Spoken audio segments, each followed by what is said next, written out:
Basanagouda Patil ಯತ್ನಾಳ್ಗೆ show cause notice ಅನ್ನು ನೀಡಲಾಗಿದೆ.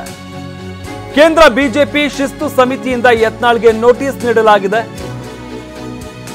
ಈ ಹಿಂದೆ ನೋಟಿಸ್ ನೀಡಿದ್ರು ಮತ್ತೆ ಪಕ್ಷದ ಶಿಸ್ತು ಉಲ್ಲಂಘನೆ ಆಗಿರುವಂತಹ ವಿಚಾರಕ್ಕೆ ಸಂಬಂಧಪಟ್ಟಂತೆ ಮತ್ತೆ ನೋಟಿಸ್ ಅನ್ನು ನೀಡಲಾಗಿದೆ.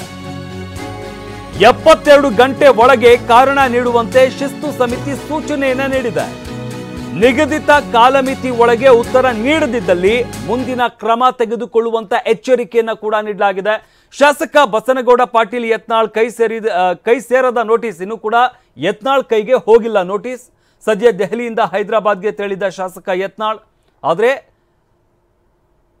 ಆ ಒಂದು ನೋಟಿಸ್ ಇನ್ನು ಕೂಡ ಯತ್ನಾಳ್ ಕೈ ಸೇರಿಲ್ಲ ಅಂತ ಹೇಳಲಾಗ್ತಾ ಇರುವಂತದ್ದು. ಬಟ್ ಸದ್ಯಕ್ಕೆ ಕೇಂದ್ರದಿಂದ ಕೊಟ್ಟಿರುವಂತಹ ನೋಟಿಸ್ ಇದು. ಬಸನಗೌಡ ಪಾಟೀಲ್ ಯತ್ನಾಳ್ಗೆ ಶೋಕಾಸ್ ನೋಟಿಸ್ ಅನ್ನು ನೀಡಲಾಗಿದೆ. ಕೇಂದ್ರ ಬಿಜೆಪಿ ಶಿಸ್ತು ಸಮಿತಿಯಿಂದ ಯತ್ನಾಳ್ಗೆ ನೋಟಿಸ್ ಅನ್ನು ನೀಡಲಾಗಿದೆ. ಇನ್ನು ಈ ಹಿಂದೆ ಕೂಡ ಈಗಾಗಲೇ ನೋಟಿಸ್ ಅನ್ನು ನೀಡಲಾಗಿತ್ತು. ಅದಕ್ಕೆ ಉತ್ತರವನ್ನ ಕೂಡ ಕೊಟ್ಟಿದ್ರು. ಯತ್ನಾಳ್ ಖುದ್ದಾಗಿ ದೆಹಲಿಗೆ ಹೋಗಿದ್ರು. ಹೈಕಮಾಂಡ್ ನಾಯಕರ ಜೊತೆ ಮಾತುಕತೆಯನ್ನು ಕೂಡ ನಡೆಸಿದ್ರು. ಬಟ್ ಈಗ ಅಂದ್ರೆ ಅವರು ಉತ್ತರ ಕೊಟ್ಟಂತಹ ಸಂದರ್ಭದಲ್ಲಿ ಒಂದಷ್ಟು ಸೂಚನೆಗಳನ್ನ ಕೂಡ ಕೇಂದ್ರ ಶಿಸ್ತು ಸಮಿತಿ ನೀಡಿ ಕಳಿಸಿತ್ತು, ಯಾವ ರೀತಿಯಾಗಿ ಪಕ್ಷದ ಶಿಸ್ತನ್ನು ಕಾಪಾಡಬೇಕು ಅನ್ನೋ ನಿಟ್ಟಿನಲ್ಲಿ. ಆದರೆ ಅದೆಲ್ಲವನ್ನ ಮತ್ತೆ ಉಲ್ಲಂಘನೆ ಮಾಡಿದ್ದಾರೆ ಅಂತ ಮತ್ತೆ ನೋಟಿಸ್ ಅನ್ನು ಕೊಡಲಾಗಿದೆ. ಇನ್ನು ಯತ್ನಾಳ್ ಈ ವಿಚಾರಕ್ಕೆ ಸಂಬಂಧಪಟ್ಟಂತೆ ಟ್ವೀಟ್ ಮುಖಾಂತರ ಪ್ರತಿಕ್ರಿಯೆ ನೀಡಿದ್ದಾರೆ. ನನಗೆ ಅಧಿಕೃತವಾಗಿ ಯಾವುದೇ ನೋಟಿಸ್ ಬಂದಿಲ್ಲ. ಟ್ವೀಟ್ ನಲ್ಲಿ ಸ್ಪಷ್ಟಪಡಿಸಿದ ಬಸನಗೌಡ ಪಾಟೀಲ್ ಯತ್ನಾಳ್, ನೋಟಿಸ್ ಬಂದ ಮೇಲೆ ಕೆಲ ವ್ಯಕ್ತಿಗಳ ಏಕಸ್ವಾಮ್ಯತೆ ಹೇಳ್ತೀನಿ. ಏಕಪಕ್ಷೀಯ ನಿರ್ಧಾರಗಳು, ಉತ್ತರ ಕರ್ನಾಟಕದ ಕಡೆಗಣನೆ, ಕುಟುಂಬ ರಾಜಕಾರಣ, ಕಾಂಗ್ರೆಸ್ ಪಕ್ಷದ ವೈಫಲ್ಯ, ರಾಜ್ಯದ ಜನತೆಗೆ ವಿವರಿಸುವುದಕ್ಕೆ ವಿಫಲವಾಗಿರುವ ಪಕ್ಷದ ಧೋರಣೆ, ಹೊಂದಾಣಿಕೆ ರಾಜಕೀಯ ಸೇರಿದಂತೆ ಸ್ವಜನ ಪಕ್ಷಪಾತ, ಈ ಬಗ್ಗೆ ವಿವರವಾಗಿ ಲಿಖಿತ ರೂಪದಲ್ಲಿ ಉತ್ತರವನ್ನ ನೀಡ್ತೇನೆ ಅಂತ ಯತ್ನಾಳ್ ಹೇಳಿದ್ದಾರೆ. ಟ್ವೀಟ್ ನಲ್ಲಿ ಸ್ಪಷ್ಟಪಡಿಸಿದ್ದಾರೆ ಬಸನಗೌಡ ಪಾಟೀಲ್ ಯತ್ನಾಳ್, ನನಗೆ ಅಧಿಕೃತವಾಗಿ ಯಾವುದೇ ರೀತಿಯಾದಂತಹ ನೋಟಿಸ್ ಇನ್ನೂ ಕೂಡ ನನ್ನ ಕೈ ಸೇರಿಲ್ಲ.